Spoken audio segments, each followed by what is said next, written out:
Book club हा एक आगळा वेगळा कार्यक्रम नांदेडमध्ये सुरू होऊन मागचे 2-3 महिने झालेले आहेत.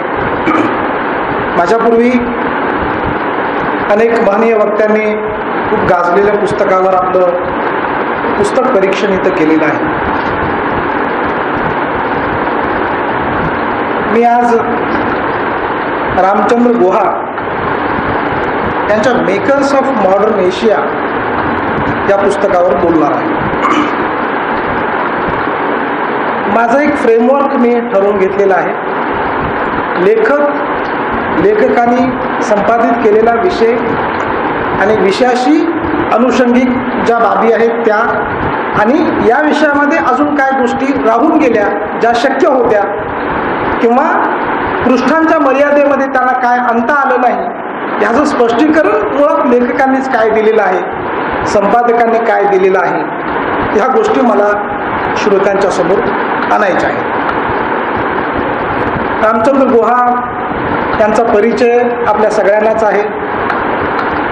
अनेक उत्तम अशा पद्धतीची पुस्तकं रामचंद्र गुहा यांनी प्रकाशित केलेली आहेत.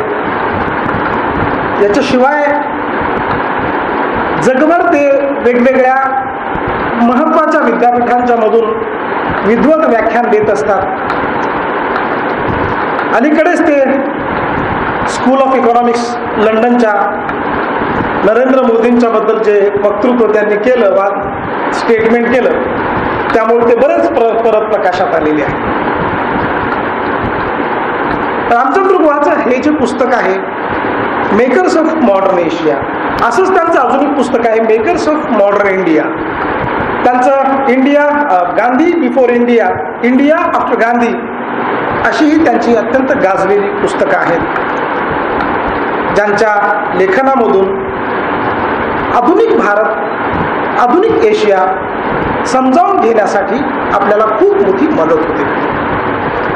तेव्हा मेकर्स ऑफ मॉडर्न एशिया असं आपण जेव्हा म्हणतो तेव्हा आशिया खंडाचं महत्त्वही आपण समजावून घेतलं पाहिजे. आशिया खंड हा जगातला सगळ्यात मोठा खंड आहे. तो आकारानेही आहे, लोकसंख्येनंही आहे. लोकसंख्येनं जगातली जवळपास 60% जनता ही या खंडामध्ये राहते. हा खंड अगदी तुर्कस्तान पासून ते फिलिपाईन्स, जपानपर्यंत इतका मोठा भूभाग याचा व्यापलेला आहे. जगातल्या सर्व धर्माचा उगम, सर्व धर्माचा म्हणतोय मी जवळपास, त्याचा उगम हा पूर्व भारतामध्ये, पूर्व आशियामध्ये, आशिया खंडामध्ये झालेला आहे. आशिया खंडाचे विभाजन आपण मध्य आशिया, दक्षिण आशिया आणि दक्षिण पूर्व आशिया असं आपण 3 भागामध्ये साधारणपणे करतो. या संपूर्ण आशिया खंडाचं वैशिष्ट्य असं आहे, हा खंड जगातला सगळ्यात जुना खंड आहे. सगळ्यात जुनी मानवी वस्ती, जुनी संस्कृती, जुनं लेखन, सर्व धर्मग्रंथ या आशिया खंडामध्ये निर्माण झालेली आहेत. त्यामुळं हा समाज, ह्याची गुंतागुंत, यांच्या समस्या ह्या अगदी जुन्या आहेत. त्या तुलनेनं युरोप खंड, अमेरिका खंड, दक्षिण आफ्रिकेचा खंड यांच्या प्रश्न, यांच्या समस्या एकदम वेगळ्या आहेत. जेव्हा कॉन्स्टंटिनोपलच्या युद्धाच्या नंतर म्हणजे 1453 नंतर सगळे युरोपियन लोक, युरोपियन व्यापारी जगभर आपापल्या जहाजांना घेऊन वेगवेगळ्या देशांनी ते जाऊ लागले. त्यांना भारता एवढा समृद्ध देश, पूर्व भारता एवढे समृद्ध देश कुठेही सापडले नाहीत. त्यांना अमेरिकेमध्ये एकदम उघडे नागडे ॲझ्टेक संस्कृतीचे लोक बघायला मिळाले. दक्षिण आफ्रिका म्हणा किंवा आफ्रिका खंड म्हणा, लोक अत्यंत मागासलेली होती. ऑस्ट्रेलियामध्ये अगदी विरळ अशा पद्धतीची मानवी वस्ती होती, ती पण आदिम जमातीमध्ये होती. परंतु भारत, चीन, इजिप्त, इराण, इराक, अरबस्तान, Afghanistan, Malaysia, Indonesia, Sri Lanka, Philippines या सगळ्या भूभागामध्ये जेव्हा हे पाश्चात्य वसाहतकार गेले, फ्रेंच, डच, इंग्लिश, पोर्तुगीज ह्या सगळ्या वसाहतकारांनी जेव्हा या आशिया खंडामध्ये चंचू प्रवेश केला, तेव्हा त्यांच्या लक्षात आलं की 1453च्या 16व्या 17व्या शतकाच्या तुलनेमध्ये युरोपच्या, पूर्व आशियामधले देश, दक्षिण आशियामधले देश कितीतरी पुढारलेले आहेत. अनेक अर्थानं ते पुढारलेले आहेत. केवळ आर्थिकदृष्ट्या समृद्ध आहेत असं नाही, तर ते सांस्कृतिक दृष्ट्या सुद्धा आपल्यापेक्षा खूप पुढारलेले आहेत. व्यापारी दृष्टीनं सुद्धा ते खूप पुढारलेले आहेत, हे त्यांच्या लक्षात आलं. आणि म्हणून हा जो पुस्तक आहे मॉडर्न एशिया, हा ह्या दोघांच्या मधला सांगितल्याशिवाय मला पुढचा भाग सांगता येणार नाही. म्हणून हे सगळे जे कॉलनीज या आशिया खंडामध्ये स्थिर झाल्या, त्या होण्याच्या मागे इथं मुळामध्ये असलेले स्टेबल अशा पद्धतीचे सरकार होते, स्टेबल अशा पद्धतीची संस्कृती होती, उत्तम अशा पद्धतीचा व्यापार होता. केवळ मेटलर्जीचाच व्यापार नाही, वस्त्र उद्योग, मानवी जीवनाला लागणाऱ्या सर्वोत्तम ज्या ज्या गोष्टी आहेत त्या सर्व गोष्टी या आशिया खंडामध्ये होत्या. आणि त्याच्यामुळं ब्रिटिश, फ्रेंच, पोर्तुगीज, डच हे लोक इथं येण्याच्या अगोदरच इथल्या सर्व व्यवस्था ह्या स्थिर स्थावर होत्या. आणि म्हणून इथं आल्यानंतर आधुनिक युगाची वारं अजून न लागलेली ही सगळ्या सत्ता हळूहळू सगळ्या या युरोपियन वसाहतींनी आपल्या हातामध्ये घेतल्या, आपल्या ताब्यामध्ये घेतल्या. उदाहरण सांगायचं झालं तर भारताची सत्ता हळूहळू 1700 म्हणजे 1600ला ईस्ट इंडिया कंपनी येते. 150-200 वर्ष याचकांच्या प्रमाणे दुकानदारी करते, छोट्या छोट्या वसाहती आपल्या उभं करते, फॅक्टरीज उभा करते पूर्ण कोस्टल एरियामध्ये.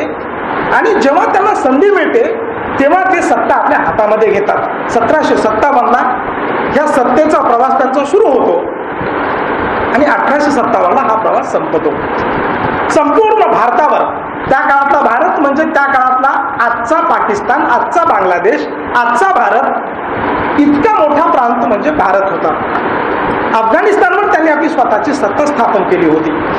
म्हणून अशाच प्रकारे मग व्हिएतनाम, चीन पूर्ण, जापनीज सत्ता, ब्रिटिश सत्ता, जर्मन, फ्रेंच सत्ता, अशा वेगवेगळ्या लोकांनी चीनवर आपला ताबा मिळवलेला होता. अशा पद्धतीनं हा पूर्ण आशिया हा वसाहतवाद्यांनी आपल्या ताब्यामध्ये घेतला.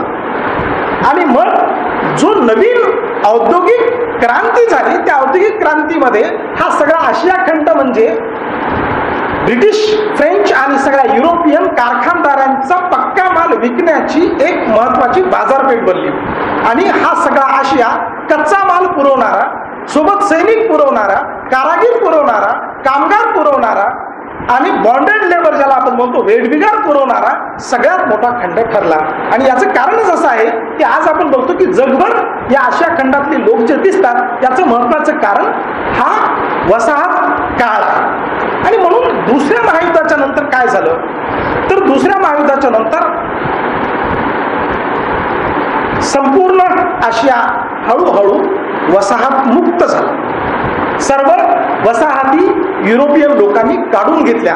कारण कोणती असतील, परंतु हिटलरनं सुरू केलेलं हे दुसरं महायुद्ध, त्या दुसऱ्या महायुद्धाचा परिणाम म्हणून संपूर्ण आशिया खंड मुक्त झाला. आता महत्वाचा प्रश्न आहे की आशिया खंड जो मुक्त झाला दुसऱ्या महायुद्धाच्या नंतर, तो आज 2017 पर्यंत पुस्तक 2012ला प्रकाशित झालेला आहे. त्याच्यामुळं महत्वाच्या सगळ्या नेत्यांना या पुस्तकामध्ये समाविष्ट करण्यात आलेला आहे. या पुस्तकामध्ये आशिया खंड आपण ज्याला म्हणतो, या आशिया खंडातल्या महत्वाच्या देशातल्या महत्वाच्या नेत्यांचाच समावेश या पुस्तकामध्ये करण्यात आलेला आहे. या ग्रंथामध्ये भारताचे 3 नेते रामचंद्र गुहा यांनी घेतलेले आहेत. महात्मा गांधी, पंडित जवाहरलाल नेहरू आणि इंदिरा गांधी.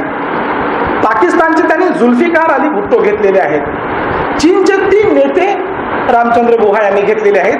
माओ झेडॉंग, माओ त्से-तुंग, माओ झेडॉंग म्हणजेच माओ त्से-तुंग,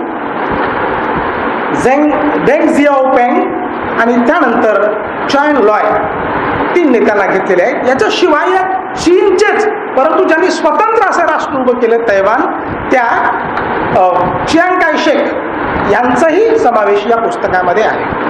याच्याशिवाय त्यांनी इंडोनेशियाचे सुकार्नो, व्हिएतनामचे हो ची मिन आणि सिंगापूरचे ली क्युआन यू यांचा समावेश या पुस्तकामध्ये केलेला आहे.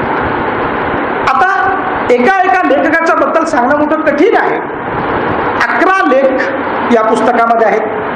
प्रत्यक्ष रामचंद्र गुहा यांनी महात्मा गांधींवर लिहिलेलं आहे आणि पंडित जवाहरलाल नेहरूंवर लिहिलेलं आहे. इतर सर्व जे लेख आहेत ते त्या त्या क्षेत्रामधल्या ज्यांनी आपलं आयुष्य त्या क्षेत्रामध्ये वाहिलेलं आहे त्या लोकांनी लेख लिहिलेले आहेत. त्याच्यामुळं आता एक एक आपण या प्रकरणाचा प्रमाणे किंवा एक एक जो आशिया खंडामध्ये जो महान नेते निर्माण झालेत त्यांचं आपण उदाहरण घेतो, त्याची माहिती आपण घेतो.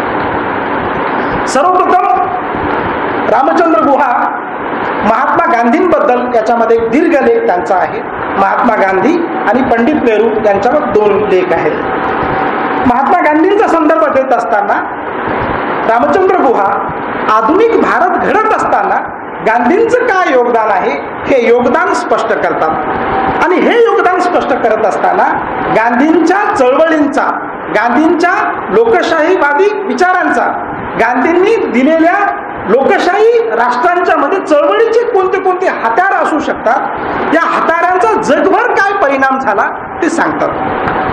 आज आणि गांधींच्या हत्येच्या नंतर गांधी कुठपर्यंत पोहोचले, गांधीजींचे विचार जगभर कसे पोहोचले, गांधीजी जगभरातल्या अभ्यासक्रमामध्ये कसे आले आणि गांधींचाच विचार घेऊन आंग सान सू की सारखी माणसं, नेल्सन मंडेला सारखी माणसं ही आपला राष्ट्र उभं करण्यामध्ये, सत्याची बाजू उभं करण्यामध्ये आणि लोकांचे प्रश्न हाताशी धरून ते जगभर त्या प्रश्नाला समोर नेण्यामध्ये कसा पुढाकार घेतात हे त्यांनी मांडलेलं आहे.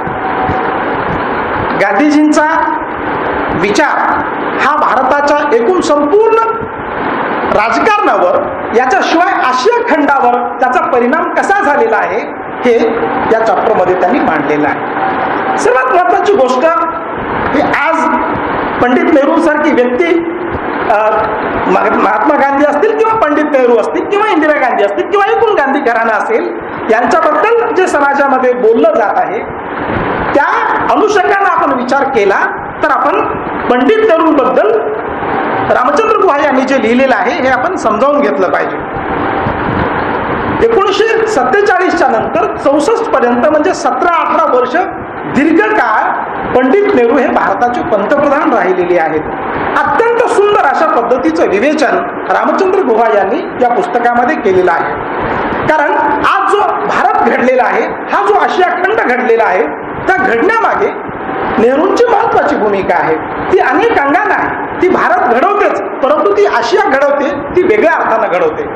भारतातली पाळीच्या नंतर विस्थापितांचा प्रश्न मिटवणे, मायग्रेटेड लोकांच्यासाठीच्या सगळ्या घरांची व्यवस्था करणे, त्यांच्या नोकऱ्यांची व्यवस्था करणे, रोजगारांची व्यवस्था करणे, कमीत कमी वेळेमध्ये राज्यघटना निर्माण करणे, पहिली इलेक्शन घेणे, भारताची अर्थव्यवस्था निश्चित करणे, अर्थव्यवस्थेची मूलभूत तत्व निश्चित करणे, याच्यासोबतच भारतामधल्या विविध जाती, विविध धर्म, विविध विचार, दक्षिण भारत, उत्तर भारत, पूर्व भारत, पश्चिम भारत अशा वेगवेगळ्या लोकांना सत्तेमध्ये वाटा कसा मिळेल, आपले विरोधी विचार करणाऱ्या लोकांनाही सत्तेमध्ये कसं सामावून घेता येईल, हे नेहरू कसं करत होते याचं विवेचन त्यांनी केलेलं आहे. सगळ्यात महत्वाचा मुद्दा की नेहरू आपल्या मुख्यमंत्र्यांना जे पत्र दीर्घकाळापर्यंत लिहित होते आणि मुख्यमंत्र्यांच्याकडून तुमच्या समस्या काय आहेत आणि तुम्ही काय केलं पाहिजे पॉलिसी लेवलवर, याचा जो डायलॉग होत होता त्या डायलॉगचा संदर्भ देऊन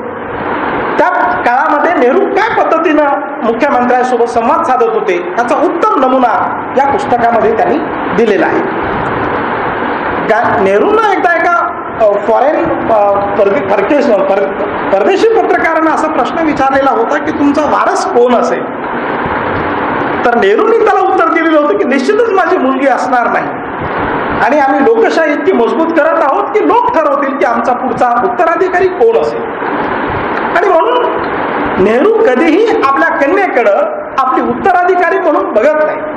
त्यांनी ज्या पद्धतीनं लोकशाहीच्या मूल्य, लोकशाहीची कन्व्हेन्शन्स भारतीय समाजामध्ये रुजवले, त्याचा परिणाम म्हणून आज आपल्याला असं बघायला मिळतं की लोक आपल्या हक्कांच्या बद्दल, आपल्या जबाबदाऱ्यांच्या बद्दल आणि लोकशाही प्रक्रियेच्या बद्दल लोक अत्यंत सजग असलेले आपल्याला बघायला मिळतात.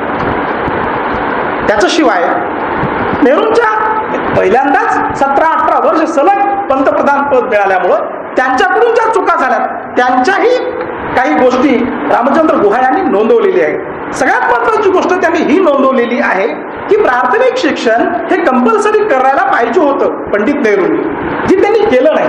म्हणजे राज्यघटना निर्माण होत असताना डॉक्टर बाबासाहेब आंबेडकरांनी असं म्हटलेलं होतं की कलम 21 जे आहे त्या कलम 21 मध्येच मूलभूत शिक्षणाचा समावेश करण्यात आला पाहिजे. परंतु त्या काळामधल्या उजव्या विचारसरणीच्या लोकांच्यामुळं, त्यांच्या दबावाच्यामुळं हा भाग मूलभूत हक्कांच्या मध्ये आला नाही. त्याचा परिणाम असा झाला की हे स्टेट विषय झाला, राज्याच्या विषयांच्या अंतर्गत गेला आणि त्याच्यामुळे 25 वर्ष लागली याला कॉन्करंट सब्जेक्ट मध्ये येण्यासाठी. आणि त्यामुळं दरम्यानच्या काळामध्ये भारताच्या लोकसंख्येचा प्रश्न अत्यंत गंभीर झाला, बिकट झाला. ही एक महत्वाची गोष्ट. त्यानंतर दुसरी महत्वाची गोष्ट जी रामचंद्र गुहा याच्यामध्ये नोंद होतात, जी मला खटकलं, एकूण मी मोरे सरांची जी काही पुस्तकं वाचतो त्यांची काश्मीर बद्दलची जी भूमिका आहे रामचंद्र गुहा यांनी असं, आणि आता तो खूपच गाजत आहे आणि खूपच ऐरणीवर आलेला काश्मीरचा विषय. आणि त्याच्यामुळं रामचंद्र गुहा या पुस्तकामध्ये असं म्हणतात की महाराजा हरिसिंगांना भारतामध्ये यायचं नव्हतं, पाकिस्तानमध्ये जायचं नव्हतं, त्यांना स्वतंत्र राहायचं होतं. ही भूमिका रामचंद्र गुहा मांडतात. आणि मग त्यानंतरची त्यांची सगळी जी मतं आहेत आपल्याला एकूण त्यांची मतं सगळी माहिती आहे. आणि म्हणून पंडित नेहरूंच्या बद्दल त्यांनी दुसरी महत्वाची गोष्ट जी 1962चं युद्ध आहे, ह्या युद्धाबद्दलही त्यांनी आपली कमेंट्स दिलेली आहे.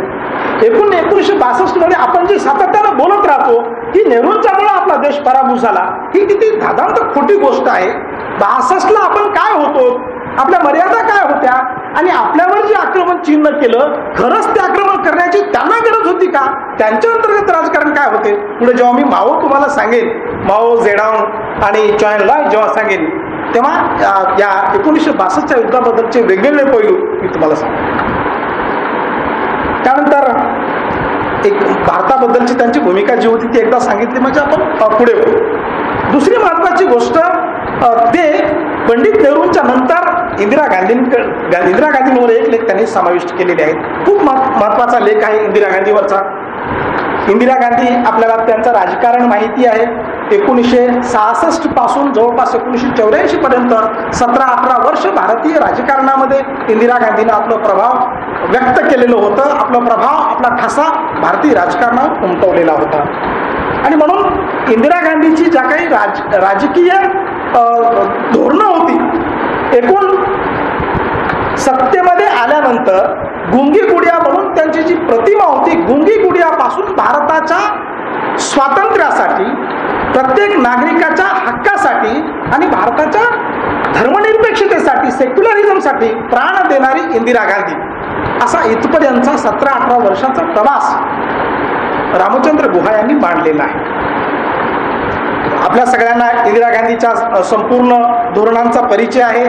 त्यांचं 14 बँकांचं राष्ट्रीयकरण असेल, प्रिव्ही पर्स बंद करणं असेल, त्यांचं ते बांगलादेशाबरोबरचं युद्ध असेल, त्यानंतरचा सिमला करार असेल, ज्या करारामध्ये 93,000 ब्रिटिश सैनिक, पाकिस्तानी सैनिक आपण मुक्त केलेले होते, तो सिमला करार असेल, त्यामुळं या सगळ्यामुळं झालेला भारतीय अर्थव्यवस्थेवरचा ताण असेल, आणि त्या ताणातून निर्माण झालेली महागाई, आणि या महागाईमधून निर्माण झालेली संपूर्ण भारतभरातली सगळी आंदोलनं, आणि या आंदोलनामधून जगभर अमेरिकेच्या गुप्तचर संस्थांनी जो हैदोस त्या काळामध्ये घातलेला होता, त्याचाच एक भाग म्हणून कदाचित आपल्याही हत्येचा कट याच्या मागे असू शकतो. म्हणून इंदिरा गांधीनं लादलेली आणीबाणी, आणि या आणीबाणीच्या काळामध्ये लोकशाही मूल्यांचा झालेला संपूर्ण ऱ्हास, लोकशाहीला वेठीस धरून इंदिरा गांधीनं ज्या पद्धतीनं या देशामध्ये, आज जे लोक म्हणत राहतात की भारताला लोकशाही पचत नाही, हुकुमशाहीच हवी, असं जे आज लोक म्हणतात, 1975 मध्ये आणीबाणीच्या काळामध्ये जे आमचे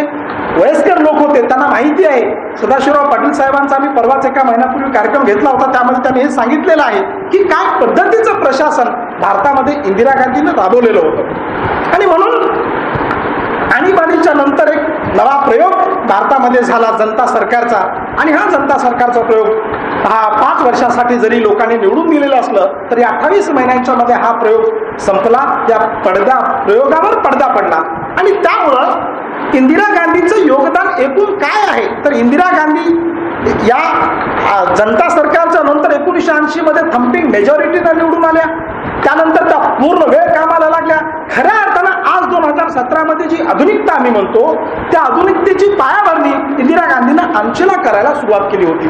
जेव्हा इंदिरा गांधीच्या लक्षात आलं की आता आपल्याला आधुनिकतेकडे वळल्याशिवाय पर्याय नाही आणि म्हणून आपली सगळी औद्योगिक धोरणं आपण बदलायला पाहिजे, त्याच्यामध्ये एक सैलपणा आणला पाहिजे, एक जो ताठरपणा होता संपूर्ण आयात निर्यातीमध्ये तो ताठरपणा कमी केला. तुम्हाला आश्चर्य वाटेल की आज आपण सूट मोदी हे कसे अंबानी सोबत राहतात असं बोलत राहतो, तर अंबानींनी धीरूभाई अंबानींनी आयोजित केलेल्या एका कार्यक्रमामध्ये या होस्ट होते धीरूभाई अंबानी आणि इंदिरा गांधी त्याच्या गेस्ट होत्या आणि त्या कार्यक्रमामध्ये इम्पोर्ट एक्सपोर्ट बद्दलची मोठी चर्चा दिल्लीमध्ये धीरूभाई अंबानीने घडून आणलेली होती.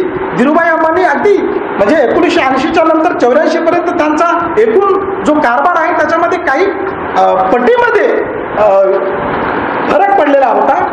त्याच्यामध्ये जास्तीचा नफा हा धीरूभाई कंपनीच्या रिलायन्स कंपनीला झालेला होता आणि म्हणून इंदिरा गांधींच्या एकूण औद्योगिक धोरण, त्यांचं अंतर्गत धोरण, या संपूर्ण धोरणांचा परिणाम भारतीय जनसमूहावर किती दीर्घकाळ झाला याची माहिती रामचंद्र गुहा देतात आणि त्याचा परिणाम म्हणून मग आपल्या सासूबाईचं कर्तृत्व काय आहे आणि काय त्याग आहे ह्याच्यामुळं सोनिया गांधींनी जो पंतप्रधान पदाची म्हणजे त्या कदाचित घेतल्या असतात की नाही माहीत नाही, परंतु स्वतःहून त्यांनी आपण पंतप्रधान होणार नाही असं घोषित केल्यामुळं अनेक संकट टळले.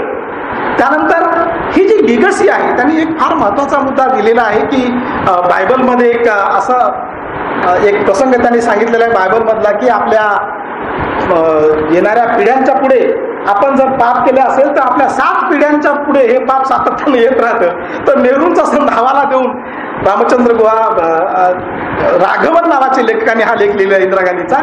तर इंदिरा गांधी, राजीव गांधी, सोनिया गांधी, राहुल गांधी अशी संकट कशी कशी नेहरू स्पष्ट करताना येत आहेत हे या लेखकांनी मांडलेलं आहे. हा एका अर्थानं खूप महत्वाचा असा प्रश्न आहे. या भारताच्या बद्दलची जी भूमिका आहे रामचंद्र गुहा यांची, या खऱ्या अर्थानं या 3 लोकांनी आशिया खंडावर राज्य केलं असं आपण म्हणायला पाहिजे.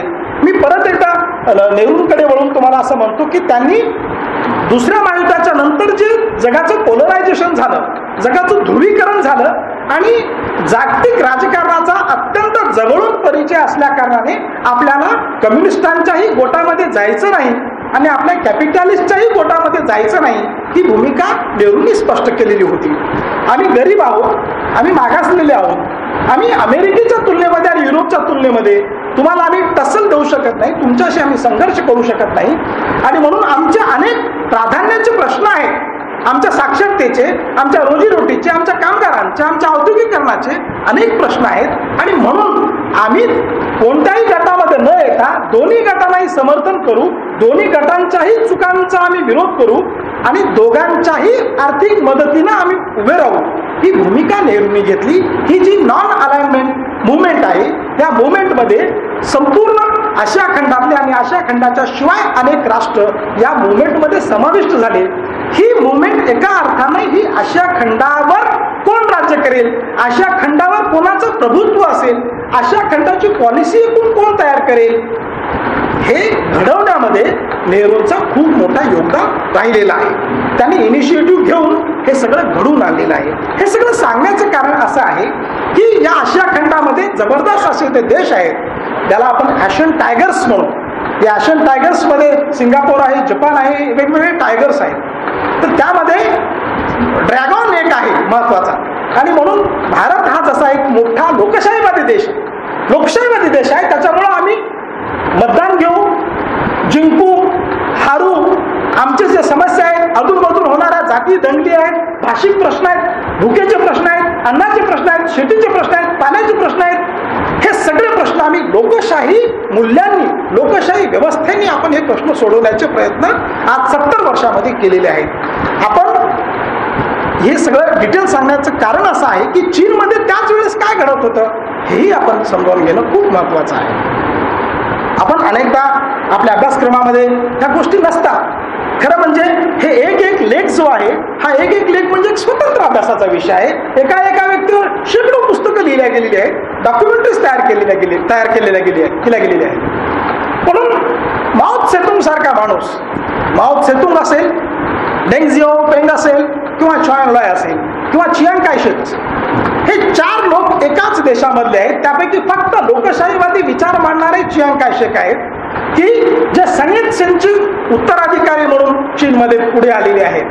पण जेव्हा सन यत सेनच्या निधनाच्या नंतर चियांग काय शेकच्या हे लक्षात आलं की अत्यंत आक्रमकपणे कम्युनिस्ट हे रशियाच्या धर्तीवर चीनमध्ये परिवर्तन करू इच्छितात आणि तो मार्ग अत्यंत हिंसक आहे, अत्यंत भयंकर आहे, तेव्हा चियांग काय शेकनी या कम्युनिस्ट लोकांच्या सोबत लढत लढत लढत शेवटी त्यांना तैवानमध्ये म्हणजे फार्मोसा बेटावर त्यांना थांबावं लागलं.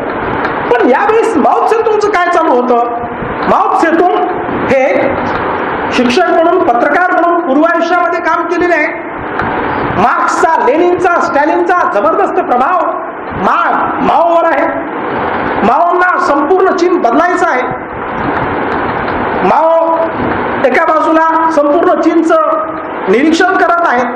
चीनवर सगळ्या युरोपियन लोकांचा जबरदस्त असा पकडा आहे आणि त्याच्यामुळं दुसऱ्या महायुद्धाच्या नंतर जेव्हा डिकॉलोनायझेशन झालं, त्या डिकॉलोनायझेशनचा चीन कसा असेल याचा विचार माओ त्से-तुंग करत होते. आणि म्हणून मार्क्सच्या विचारांनी, लेनिनच्या विचारांनी हे परिवर्तन घडेल, परंतु ही रशियाच्या धर्तीवर असणार नाही. रशियन क्रांती जी झाली, बोल्शेविक क्रांती 1917 मध्ये, ती अर्बन एरियामध्ये झाली, ती नागरी एरियामध्ये झाली, ती ग्रामीण भागामध्ये झाली नाही. आणि ज्या पद्धतीची क्रांती रशियामध्ये झाली ती जर बघितलं आपण, ॲनिमल फार्म जर बघितलं आपण, तर आपल्या लक्षात येईल की काय भयंकर पद्धतीचं चित्र रशियामध्ये निर्माण झालेलं होतं. 1928ला पंडित नेहरू जेव्हा रशियामध्ये गेले तेव्हा 10 वर्षातच पंडित नेहरूंच्याही हे लक्षात आलं की ही सगळी डेव्हलपमेंट ॲट व्हॉट कॉस्ट, कोणाची किंमत मोजून ही प्रगती रशियामध्ये चालू आहे. हा फार महत्वाचा मुद्दा आहे. स्वातंत्र्य नाही, कशाचं स्वातंत्र्य नाही, बोलण्याचं स्वातंत्र्य नाही, अभिव्यक्तीचं स्वातंत्र्य नाही, लोकांनी काम करत राहायचं, लोकांनी आवाज उठवायचा नाही, या बेसिसवर रशियन क्रांती झाली. आता माओला चीनमध्ये अशीच क्रांती करायची आहे. नेमकी कशी क्रांती करायची आहे त्यांच्या डोक्यामध्ये असा एखादा फॉर्म्युला नाही, परंतु त्याला क्रांती करायची आहे. 1 ऑक्टोबर 1949 रोजी चीन स्वतंत्र झाला आणि त्यानंतर 1976 पर्यंत माओ जगले. 75 पर्यंत त्यांचे सहकारी चॉन लॉय जगले आणि त्यांचा दुसरा जो सहकारी आहे डेंग झिओपेंग 1997 पर्यंत जगले, कारण ते या दोघांच्या पेक्षा 8-10 वर्षांनी लहान आहे. या तिघांचं मी एकत्रित तुम्हाला सगळी माहिती सांगेन. माओ याच्यामधला सगळ्यात महत्वाचा व्यक्ती आहे ज्यांनी चीन घडवलं, खरोखर घडवलं. चीन हा हजारो वर्ष जुन्या विचारांचा, कन्फ्युशियस विचारांचा जबरदस्त प्रभाव असलेला, त्यामध्येही स्त्री पुरुष यामध्ये प्रचंड भेदाभेद असलेला, भारतामध्ये जशी जाती व्यवस्था आहे तशी चीनमध्ये सुद्धा वर्ग व्यवस्था आहे आणि ती अत्यंत तीव्र अशा पद्धतीची आहे. आणि जसं भारतामध्ये ज्या पद्धतीने विचारवंत तयार झाले, जेव्हा ब्रिटिश लोक भारतामध्ये आले आणि भारतामधले काही अभ्यासक जेव्हा लंडनला जाऊन आले तेव्हा त्यांच्यावर हा प्रभाव पडला की अरे लंडनचे लोक कसे आणि आपण किती मागासलेले. ज्या पद्धतीने राजाराम मोहन राय, महात्मा फुले, बाबासाहेब आंबेडकर जे लोक युरोपकडे बघितले त्यांनी आपल्या समाजाचं जेव्हा आत्मपरीक्षण केलं तेव्हा आपला समाज किती वाईट आहे, किती मागासलेला आहे याची कल्पना त्यांना यायला लागली. आणि म्हणून जमीनदारी पद्धत, जागीरदारी पद्धत, गुलामगिरी पद्धत, ही सगळी पद्धत, सगळा मागासलेपणा हा चीनमध्ये ठासून भरलेला होता. लोक विभागलेले होते आणि त्या विभागलेल्या मानसिकतेचा फायदा घेऊन युरोपमधल्या अनेक ज्या सत्ता होत्या त्या तिथं 100-125 वर्षापासून सत्ता गाजवत होत्या. आणि हा सगळा जो चीन आहे तो माओला बदलायचा आहे. आणि म्हणून प्रसिद्ध वाक्य जे आहे माओचं की क्रांती ही बंदुकीच्या बॅरलमधून निर्माण होत असते, सत्ता ही बंदुकीच्या बॅरलमधून निर्माण होत असते, फार प्रसिद्ध अशा पद्धतीचं वाक्य आहे. म्हणजे ज्या आपण हिटलरला बघतो, स्टॅलिन आपल्याला माहिती आहे, लेनिन माहिती आहे, परंतु माओचं तेवढं आपण वाचन कधी केलेलं नाही. परंतु माओ काय पद्धतीचा माणूस आहे तर माओ हिटलर, लेनिन, स्टॅलिन यांच्यापेक्षा अजिबात कमी नाही. चीन पूर्ण लाल करायचा, चीन पूर्ण लाल करायचं, चीनला मार्क्सवादी विचारानं परावर्तित करायचं आहे, परंतु ते रशियाच्या मार्गाने करायचं नाही. अर्बन एरियामध्ये तो बदल करायचा नाही, तर तो ग्रामीण भागामध्ये शेतीच्या क्षेत्रामध्ये त्यांना बदल करायचा आहे. आणि म्हणून नेमका काय बदल करायचा आणि कसं बदल करायचं करायचं हे माहीत नसल्या कारणानं माओनी जे प्रयोग केले आणि त्या प्रयोगामधून जो हाहाकार माजला तो हाहाकार खूपच भयंकर आहे. म्हणजे एखाद्या मोठ्या नेत्याने केलेल्या चुकाचा किती मोठा फटका हा समाजाला बसतो हे आपण बघितलं पाहिजे. जेव्हा आपण म्हणतो की फाळणी झाली आणि इतके लोक मेले हे गांधीमुळे झालं, तेव्हा म्हणतो आपण सातत्यानं एखादी साधी चूक झाली की आपल्या नेत्यांची आपण त्याचं क्रिटिसाइज करतो, त्यांना आपल्याला ते स्वातंत्र्य आहे. चीनमध्ये लोकांचं स्वातंत्र्य गोठवण्यात आलं. लहान मुलापासून विद्यापीठी शिक्षणापर्यंत माओचा नामजप अक्षरशः देवाच्या खाली माओला त्यांनी उतरवलंच नाही. त्यांनी एकदा देवाऱ्यावर जो माओला चढवलं, प्रत्येक मुलांनी माओ माय चेअरमॅन असं म्हटल्याशिवाय बोलायचंच नाही. ते प्राध्यापक असो, अधिकारी असो, कोणी असो. एक सगळ्यात महत्वाची घटना, या 7-8 वर्षाच्या माओच्या सत्तेच्या नंतर त्यांनी एक मोठा प्रोग्राम आयोजित केला. त्याचं नाव होतं the great leap. The great leap काय आहे? ग्रेट लीप युरोपमध्ये साधारणपणे 1740 मध्ये जी औद्योगिक क्रांती झाली, ती क्रांती पूर्ण होण्यासाठी 80 वर्ष लागली.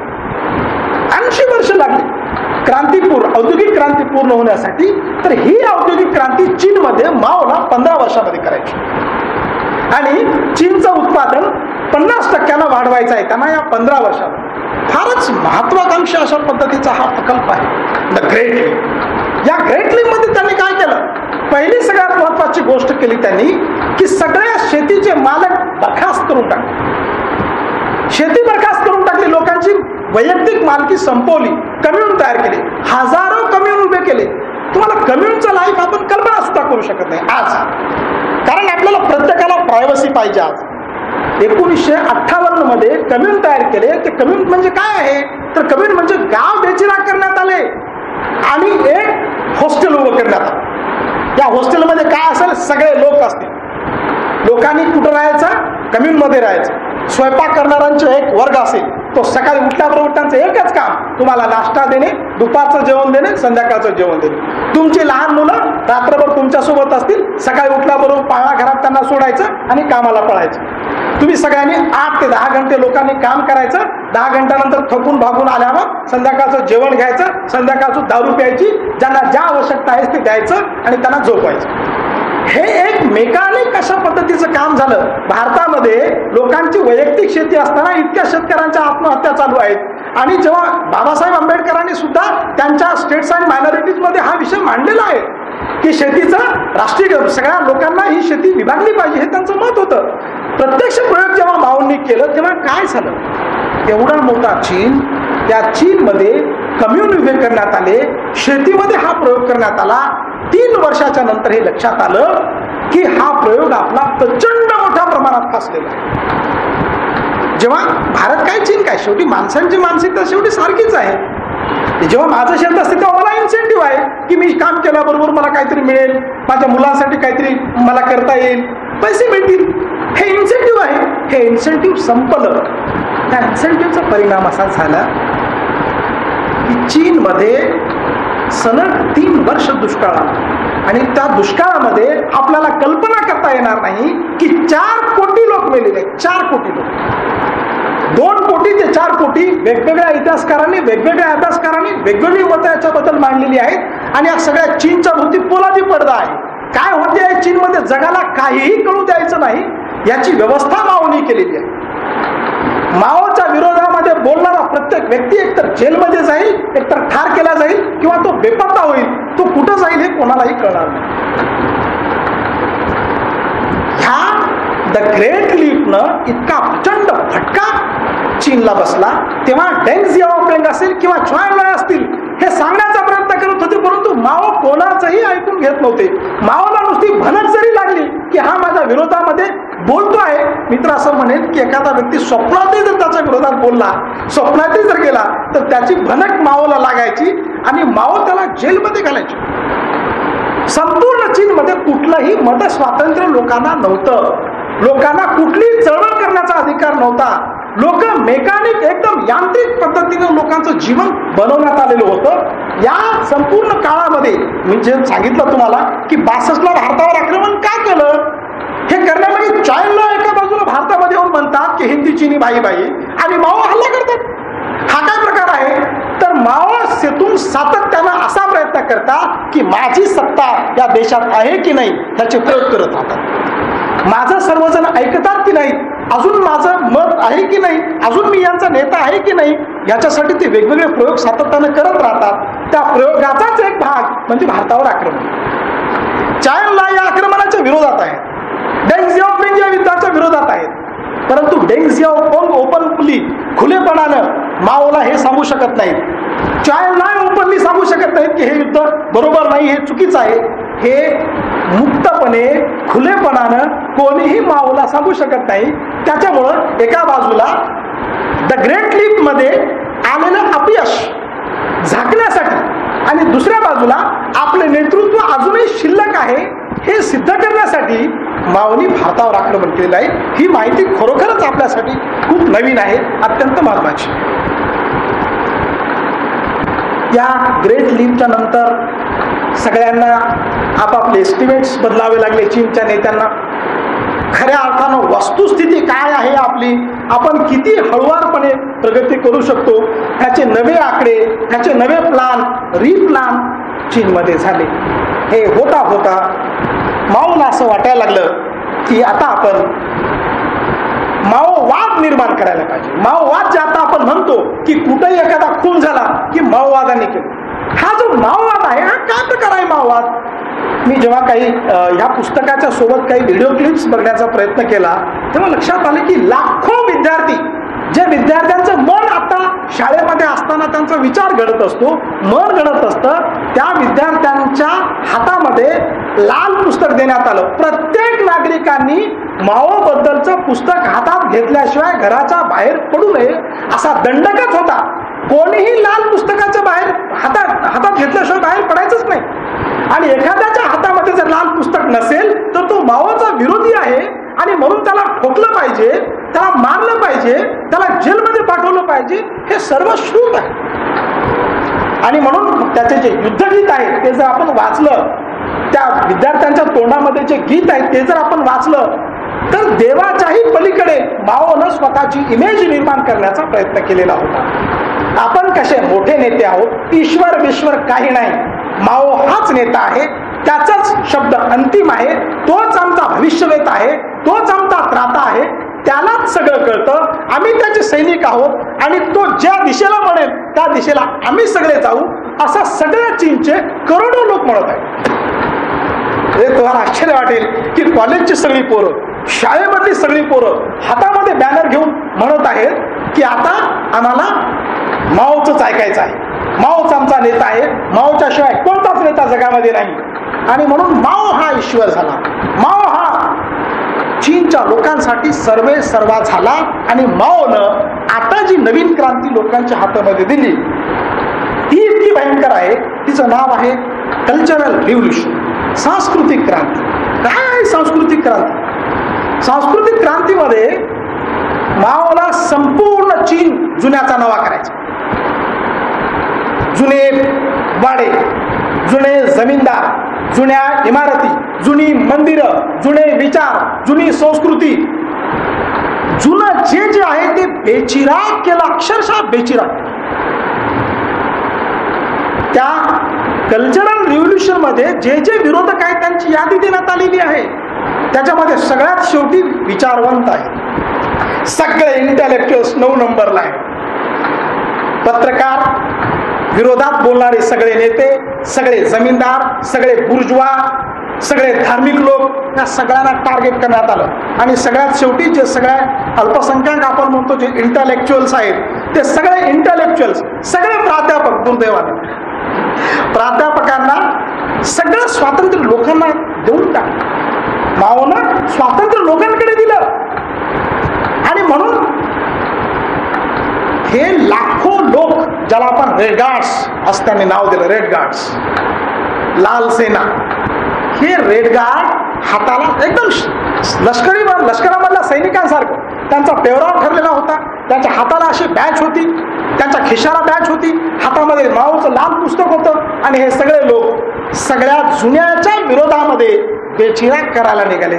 तुम्हाला आश्चर्य वाटेल की उत्तम अवस्थेमध्ये असलेली जुनी अनेक बौद्ध मंदिरं उद्ध्वस्त करण्यात आली, सगळे वाडे उद्ध्वस्त करण्यात आले, जमीनदाराला मजूर म्हणून पाठवण्यात आलं, प्राध्यापकांना शेतावर पाठवण्यात आलं की तुमची आता प्राध्यापकी खूप झाली, तुम्ही आता आम्हाला काही शिकवायची गरज नाही, तुम्ही माओचे विरोधक आहात, तुम्ही शेतावर गेलं पाहिजे, तुम्ही मजुरी केली पाहिजे. ही आहे सांस्कृतिक क्रांती. आणि या सांस्कृतिक क्रांतीनं माओ, झेंग जियाओपिंग, चॉय लॉय सगळे युरोपियन आणि सगळ्या जगाच्या यादीमध्ये ब्लॅक लिस्टेड झाले. माओला किती जरी वाटलं की आपल्या देशामध्ये काय होत आहे याची भनक जगाला कुठेही लागू नये, परंतु ह्याची बातमी सगळ्या जगाच्या वर्तमानपत्रामध्ये येत होती. आणि या सांस्कृतिक क्रांतीनं इतका उत्पात मांडलेला होता संपूर्ण चीनमध्ये की या सांस्कृतिक क्रांतीमध्ये जवळपास 2 कोटी लोक मेलेले आहेत. 2 कोटी आपण कल्पना करू शकत नाही. म्हणजे हा केव्हाचा काळ आहे? हा 1966 ते 77चा काळ, या 10-12 वर्षाचा काळ आहे. ही सांस्कृतिक क्रांती माओ सेतुंगच्या निधनानं संपली, तोपर्यंत ती संपली नाही. हा संपूर्ण चीन अशा पद्धतीनं लाल रक्तानं झालेला आपल्याला बघा. की आपण भारतामध्ये राहतो, परंतु आपल्याला आपल्या शेजारच्या इतक्या मोठ्या ड्रागांची माहिती, साधी सुद्धा माहिती आपल्या विद्यार्थ्यांच्या पर्यंत पोहोचत नाही. हा फार दुर्दैवाचा प्रश्न आहे. मग आता प्रश्न असा आहे की आता चीन आपल्यापेक्षा खूपच पुढे आहे. तो जगाच्या अर्थव्यवस्थेमध्ये त्यांचा जो शेअर आहे तो भारतापेक्षा कितीतरी मोठा आहे. आणि चीनमध्ये जाऊन आलेल्या लोकांचे सुद्धा रिपोर्ट्स अशाच पद्धतीचे आहेत की चीन आपल्यापेक्षा सर्वच क्षेत्रामध्ये खूप पुढारलेला आहे. या सगळ्यांचे कारण म्हणजे माओच्या निधनानंतर, चॉय लॉयच्या निधनानंतर, अगोदर चॉय लॉय मेले आणि त्याच्यानंतर 6 महिन्यानं माओ सेतुंगचं निधन झालं. आणि मग डेंग जियाओपिंग यांनी जे त्यांना माओच्या उपस्थितीमध्ये करता आलेलं नव्हतं, जे शक्यच नव्हतं, माओ करूच देत नव्हते. आणि म्हणून सत्तेची कम्युनिस्ट पार्टीची जी रचना होती त्या रचनेमध्ये ती एक चिरेबंदी वाडा होता ज्यामध्ये कोणीही प्रवेश करू शकत नव्हता. आणि पूर्ण चीनमध्ये कोणीही विरोध केला माओला तर त्याची खबर काही क्षणात माओपर्यंत पोहोचायची आणि माओला खबर पोहोचण्याच्या आत तो माणूस जेलमध्ये जायचा, त्याला बेपत्ता करून टाकायचा. म्हणजे रशियन आता व्लादिमीर पुटिन बद्दल जे आपल्याला ऐकायला मिळतं की त्याचे विरोधक कुठं गायब होतात ते कोणालाच कळत नाही, तसं माओचे विरोधक कुठं गायब होतात हे माओ कळूच द्यायचं नाही. इतकी भयंकर अशा पद्धतीची रचना या काळामध्ये आपल्याला बघायला मिळते. डेंग जियाओपिंग यांनी सुद्धा सगळी अर्थव्यवस्था आधुनिक करण्याचा प्रयत्न केला, चुकांमधून शिकत करण्याचा प्रयत्न केला, परंतु लोकशाहीचा विचार हा त्यांनी मान्य केला नाही. लोकशाहीचा विचार शेवटपर्यंत मान्य केला नाही. आणि त्याचा परिणाम असा झाला की एका बाजूला बर्लिनची भिंत तुटत आहे, एका बाजूला गॉर्बाचोव हा रशियामधली जी नाटकी किंवा डोंगी अशा पद्धतीचं कम्युनिझम आहे, ज्या कम्युनिझममध्ये पूर्ण रशिया पोखरून निघालेला आहे, ज्या रशियामध्ये 15-15 राष्ट्र हे बंड करण्यासाठी उभे आहेत, तो गॉर्बाचोव सत्य सांगत आहे, लोकशाहीचा स्वीकार करायचा विचार करत आहे. त्या 1989च्या काळामध्ये 2000 तरुण तियानमेन चौकामध्ये आम्हाला लोकशाही द्या म्हणून गुलाबाची फुलं हातामध्ये घेऊन जात आहेत, गुलाबाची फुलं हातात घेऊन लोकशाही द्या म्हणून मागत आहेत. त्या 2000 लोकांना तियानमेन चौकामध्ये रणगाड्याखाली डेंग जियाओपिंग यांनी चिरडून टाकलेलं आहे. ही बातमी जगाला कळणार नाही असं डेंग जियाओपिंगला वाटत होतं, परंतु तोपर्यंत तंत्रज्ञान खूप पुढे आलेलं होतं जगभरातलं. आणि ही बातमी दुसऱ्याच दिवशी जगभरातल्या पेपरनं आपल्या वर्तमानपत्रांच्या मधून प्रकाशित केली. ही घटना अत्यंत महत्वाची होती. एका बाजूला जर्मनीचं एकीकरण झालं, दुसऱ्या बाजूला गॉर्बाचोव यांनी रशियाची जी अस्थिरता होती ती अस्थिरता मान्य केली की आम्ही आता ह्या सगळ्या नाटकी आणि त्याला आर्टिफिशियल बॉन्ड्स जे आहेत ते बॉन्ड्स आम्ही स्वीकारत नाही, आम्ही खुलं धोरण स्वीकारतो. म्हणून जे 15 राष्ट्र निर्माण झाले रशियाच्या मधून, उझबेकिस्तान, किर्गिझिस्तान, तुर्कमेनिस्तान, तजाकिस्तान, ही सगळी स्वातंत्र्य त्यांनी स्वीकारलं. तर एका बाजूला चीन मात्र कुठं आहे, हे डेंग जियाओपिंगच्या नेतृत्वाखाली लोकशाहीचा विरोध करत आहे, खुल्या विचारांचा विरोध करत आहे, पत्रकारांना स्वातंत्र्य नाही, लोकांना अभिव्यक्तीचं स्वातंत्र्य नाही. अशा पद्धतीचं हे चीन आहे. चीनची समाज व्यवस्था तशी आहे. आणि म्हणून चीनमध्ये लोकशाही राष्ट्रांमध्ये ज्या समस्या येतात त्या समस्या तिथे येत नाही. त्याच्यामुळे एखादा धरण बांधायचं असेल तर नियोजित वेळेच्या अगोदरच धरण पूर्ण होतो, एखादा कारखाना बांधायचा असेल तर नियोजित वेळेच्या अगोदरच तो पूर्ण होतो, एखादा हायवे बांधायचा तर लोक आंदोलन करत नाही. शिक्षणाचं म्हणाल तर शिक्षण आहे चीनमधलं, की ज्या एरियामध्ये तुम्ही राहता तुमच्या एरियासाठी तुम्हाला शाळा बांधून दिलेली आहे, दवाखाना बांधून दिलेला आहे, तुम्हाला दुसरीकडे जाण्याची गरज नाही, तुम्ही त्या शाळेमध्ये शिकायचं.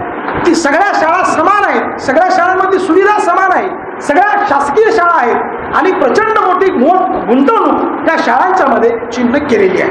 आणि म्हणून आज जो चीन आहे त्या आपल्या, जर आपण साध्या कुठल्याही खेळण्यांच्या दुकानामध्ये आपण गेलो, इलेक्ट्रॉनिकच्या दुकानामध्ये गेलो, कुठल्याही जगातल्या मार्केटमध्ये आपण गेलो, तर तिथल्या दुकानामधली चीनमध्ये निर्माण झालेली वस्तू नाही असं एकही बाजार, असं एकही शोरूम तुम्हाला आज बघायला भेटत. हे सगळं पुण्याचं कारण जे आहे, डेंग झियाओपिंग याची काही धोरणं आहेत. भलेही त्यांनी सुरुवातीच्या काळामध्ये आपण असं म्हणू शकतो की आम्हाला पंतप्रधानांच्या विरोधामध्ये बोलण्यासाठी स्वातंत्र्य आहे, परंतु आमच्या हातात भाकरी नाही. आम्ही पंतप्रधानांना शिव्या घालू शकतो, जगभरातल्या लोकांना शिव्या घालू शकतो, अभिव्यक्तीचं पूर्ण स्वातंत्र्य आम्हाला आहे, परंतु आमच्या हातामध्ये काम नाही, आमच्या हातामध्ये भाकरी नाही. चीनचं नेमकं उलट आहे, तुमच्या हातामध्ये भाकरी आहे, हाताला काम आहे, परंतु तुम्हाला अभिव्यक्तीचं स्वातंत्र्य नाही. एकदम उलट चित्र तुम्हाला चीनमध्ये बघायला मिळेल. ही खूप महत्वाची गोष्ट आहे. त्यानंतर आपल्या शेजारी राष्ट्राकडच्याकडे वळतो, मी पाकिस्तानकडे वळतो. पाकिस्तानच्या जुल्फिकार अली भुट्टो यांनाच त्यांनी घेतलेलं आहे. खूप महत्वाची गोष्ट आहे, जुल्फिकार अली भुट्टो एकदम बर्कलेमध्ये शिकलेले आहेत, ऑक्सफर्डमध्ये शिकलेले आहेत, हायली एज्युकेटेड व्यक्ती आहेत. आणि त्या हायली एज्युकेटेड व्यक्तींनी ज्या पद्धतीचं राजकारण पाकिस्तानमध्ये केलं, 1971 मध्ये भारत पाकिस्तानचं युद्ध झालं आणि बांगलादेश स्वतंत्र करावं लागलं. आणि जेव्हा पंतप्रधान म्हणून पीपल्स PPP पार्टी त्यांनी तयार केली आणि बहुमतानं जेव्हा जुल्फिकार अलीची सत्ता आली, तेव्हा पहिलं काम त्यांनी केलं, बांगलादेशाला मान्यता दिली. सगळ्यात महत्त्वाचं काम केलं. दुसरं महत्त्वाचं काम त्यांनी केलं, अहमदिया पंथाला त्यांनी नॉन मुस्लिम म्हणून घोषित केलं. त्यानंतर भारत चीन जो करार झाला, त्या करारामध्ये असं बेनझीर भुट्टो नंतर लिहून ठेवतात की मला मुद्दाम माझ्या वडिलांनी इंदिरा गांधीला बघण्यासाठी आणलेलं होतं मला सोबत. त्यांना असं वाटत होतं की आपल्या मुलीनं इंदिरा गांधीला बघावं, म्हणजे इंदिरा गांधी जेव्हा आपण पाहतो तेव्हा इंदिरा गांधी सारख्या व्यक्तिमत्वाचा काय प्रभाव आपल्या मुलींवर पडेल, हाही एक विचार करून त्यांनी आपल्या मुलीला घेऊन या सिमला करारामध्ये आलेले होते. हाही एक करार खूप महत्वाचा. आणि याच्याशिवाय पाकिस्तान जो आत्ता आधुनिक झालेला आहे, त्या होण्याच्या मागची काही खूप महत्वाच्या गोष्टी, 2-3 राज्यघटना पाकिस्तानने केलेल्या आहेत. त्यामधली सगळ्यात अलीकडची राज्यघटना म्हणजे जुल्फिकार अली भुट्टोनी मान्य केलेली राज्यघटना, जी 1973 मान्य झालेली आहे. त्याच्याशिवाय या काळामध्ये सगळ्या पाकिस्तानमध्ये शिक्षणाच्या क्षेत्रामध्ये क्रांती पहिल्यांदा ही जुल्फिकार अली भुट्टोने केली. प्रचंड मोठ्या प्रमाणामध्ये त्यांच्या लक्षात आलं की शाळांची गरज आहे, विद्यापीठांची गरज आहे. अत्यंत रिमोट अशा एरियामध्ये, मी खानापूर गफारखानांचा अभ्यास करत असल्यामुळं त्या रिमोट एरियाचं मला थोडंसं माहिती आहे. रमजाक सारख्या ठिकाणी, डेरा इस्माईल खान सारख्या ठिकाणी त्यांनी विद्यापीठे स्थापन केली. कायदे आझमच्या नावानं आणि महाकवी इक्बाल यांच्या नावानं त्यांनी इस्लामाबादमध्ये विद्यापीठं उभी केली.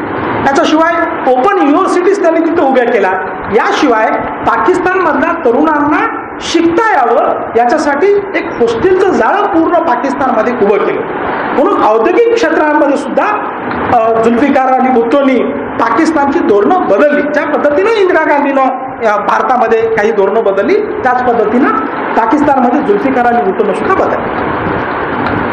यानंतर अजून 3-4 नेते महत्वाचे आहेत.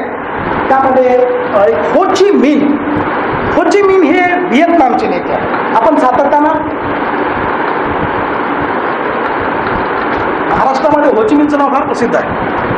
का प्रसिद्ध आहे तर असं म्हणतात की हो ची मिन जेव्हा दिल्लीमध्ये आले, हो ची मिनचे सहकारी जेव्हा दिल्लीमध्ये आले, आणि मी विश्वास ठेवला नसता, परंतु निनाद बेडेकर सारखा व्यक्ती त्याचं जेव्हा उदाहरण देतो की हो ची मिनच्या मंत्रिमंडळामधली एक बाई दिल्लीमध्ये आली आणि दिल्लीमध्ये आल्यावरती म्हणाली की रायगड कुठं आहे.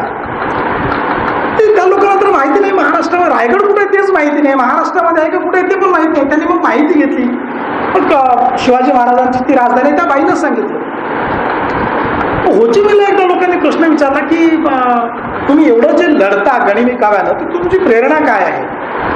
तर होचिमिननं सांगितलं स्वतः की छत्रपती शिवाजी महाराज ही माझी प्रेरणा आहे आणि त्याच्यामुळे महाराष्ट्रामध्ये होचिमिन हे नाव माहिती आहे लोकांना. तर होचिमिन काय आहे तर या तुम्ही जर फोटो बघितलात तर होचिमिन हा अत्यंत कृश असा व्यक्ती, गांधींच्या सारखा बरमुड्यावर असणारा, अशी एक फ्रेंच दाढी असणारा आणि एक चिनी टाईप अशी बारीक मिशी असणारा असा होचिमिन. होचिमिन दुसरं महायुद्ध संपता ज्या फ्रेंच लोकांच्या वसाहती होत्या त्या फ्रेंच लोकांच्या वसाहती व्हिएतनाममध्ये होत्या आणि फ्रेंच वसाहत सोडता फ्रेंचांनी जे राजकारण केलं त्या राजकारणाचा परिपाक म्हणून मग व्हिएतनामचे 2 तुकडे झाले. व्हिएतनाम, उत्तर व्हिएतनाम आणि दक्षिण व्हिएतनाम असे 2 भाग झाले. त्या 2 भागामध्ये उत्तर भागामध्ये रशिया आणि चीन उतरलं तर दक्षिण भागामध्ये फ्रान्स आणि अमेरिका उतरलं. हा सगळा जो शीत युद्धाचा कोल्ड वॉरचा जो परिणाम आहे त्या कोल्ड वॉरचा परिणाम हा व्हिएतनाममध्ये त्याचं प्रतिबिंब आपल्याला बघायला मिळालेलं आहे. तर व्हिएतनाममध्ये काय आहे तर एका बाजूला कम्युनिस्ट विचारांची रशिया आणि चीन उतरलेली आहे. त्यांना वाटतं की संपूर्ण चीन कम्युनिस्टांच्या ताब्यामध्ये असावं. तर अमेरिकेला आणि फ्रान्सला असं वाटतं की दक्षिण व्हिएतनामच्या सोबत पूर्ण व्हिएतनाम हा मुक्त विचारांनी, भांडवलदारी विचारांनी आपल्या ताब्यामध्ये असावं.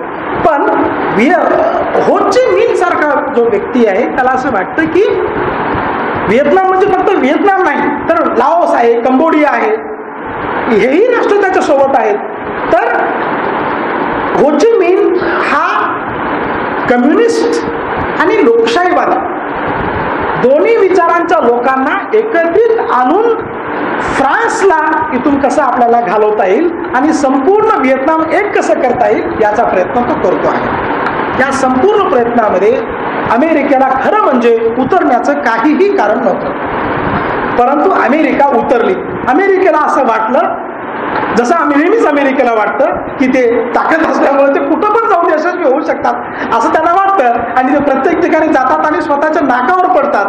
अनेक ठिकाणी हे झालेलं आहे आणि म्हणून ते व्हिएतनाममध्ये गेले. त्यांना असं वाटलं की व्हिएतनाम आता चिमुकला देश आहे, आपण असंच जाऊ, आपले रणगाडे वापरू, आपले अत्याधुनिक शस्त्र वापरू आणि संपूर्ण व्हिएतनाम फ्रान्सच्या झेंड्याखाली आपण आणू, आपल्या छत्रीखाली आपल्याला व्हिएतनाम आणता येईल असं त्यांना वाटलं. पण त्यांचं वाटणं हे किती खोटं, किती चुकीचं आणि भ्रमित करणारं होतं हे त्यांच्या लवकरच लक्षात आलं. हजारो शिपाई जेव्हा व्हिएतनाममध्ये गाडा धरू लागले तेव्हा ह्या बातम्या अमेरिकेच्या पेपरमध्ये जाऊ लागल्या. जगभरातले लोक अमेरिकेच्या विरोधामध्ये गेले. इव्हन इंदिरा गांधी, पंडित नेहरू व्हिएतनामच्या प्रश्नाच्या बद्दल अमेरिकेला सपोर्ट करत नव्हते. एका बाजूला P-480च्या कराराखाली आपल्याला हजारो टन गहू अमेरिका देत असताना आपण अमेरिकेला शिव्या घालत होतो, लक्षात घ्या. एका बाजूला त्यांच्याकडून आपण धान्य घेतो करोडो टनचा आणि दुसऱ्या बाजूला व्हिएतनामच्या प्रश्नावर आपण शिव्या घालत आहोत. अमेरिकेची खूप माफक अपेक्षा आहे भारताच्या पंतप्रधानाकडून. काय अपेक्षा आहे की भारताने काही बोलू नये आंतरराष्ट्रीय राजकारणाच्या व्यासपीठावर, भारतानं गप्प बसावं व्हिएतनामच्या प्रश्नाच्या बद्दल. परंतु पंडित नेहरू गप्प बसले नाहीत, इंदिरा गांधी गप्प बसली नाही. बेटर इंदिरा गांधीने काय केलं, जेव्हा निक्सन सारखा राष्ट्राध्यक्ष अमेरिकेचा असं म्हणाला इंदिरा गांधीला की तुम्हाला फक्त 1 महिन्याचंच राशन हवे, 1 महिना म्हणजे याच्यामध्ये फार छान शब्द वापरला, शिप टू माउथ असा एक शब्द वापरलेला, शिप टू माउथ. जहाजामध्ये उतरल्याबरोबर माल लोकांच्या तोंडात जाईल अशी व्यवस्था केली. इंदिरा गांधीला याचा इतका अपमान वाटला. इंदिरा गांधीनं निक्सनच्या भेटीच्या नंतर भारतामध्ये आल्यावर असा निर्णय घेतला की कृषी क्षेत्रामध्ये जी क्रांती आहे, हरित क्रांती, ही लवकरात लवकर येण्यासाठी जितकी अमाऊंट लागते, जितका सपोर्ट लागतो, सर्व सपोर्ट करायला ती तयार झाली. एका बाजूला लालबहादूर शास्त्रींनी हरित क्रांतीचं स्वप्न बघितलं, परंतु प्रत्यक्ष अंमलबजावणीमध्ये आणण्याचं काम इंदिरा गांधीने केलं. हे करण्याच्या मागे अमेरिकेनं इंदिरा गांधीचा आणि भारताचा केलेला अपमान आहे हे आपण समजून घेतलं पाहिजे. आणि म्हणून एका बाजूला होचिमिन हे आपण स्पष्ट करून सांगत असताना आपल्याला लक्षात घेतलं पाहिजे की व्हिएतनामच्या लोकांना अत्यंत कमी लेखलं अमेरिकेने. त्यांची उंची किती कमी, त्यांची आर्थिक क्षमता काय, त्यांची तांत्रिक क्षमता काय, त्यांच्याकडे शस्त्र किती असतील असं अमेरिकेला वाटलं.